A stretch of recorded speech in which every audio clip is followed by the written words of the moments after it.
आणि 4 तज्ञ समितीची नियुक्ती करून ते वाटप होणार आहे का? या मजूर सहकारी संस्थेला एक अपग्रेड देऊन तुम्ही बचत गट हा शब्द टाकणार आहात का? माननीय अध्यक्ष महोदय,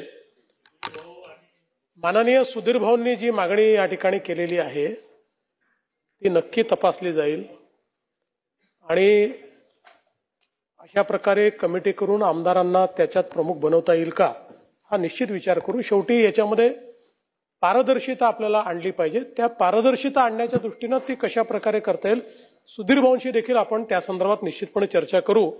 आणि नाही, कमिटी योग्य बनवू, काळजी करू नका।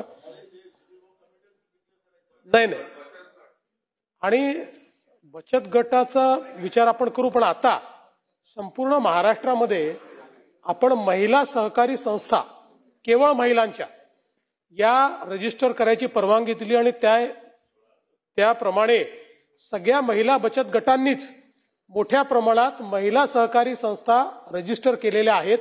त्यामुळे त्या महिला सहकारी संस्थांना आपण अशा प्रकारचं काम देण्याकरता मान्यता देऊ।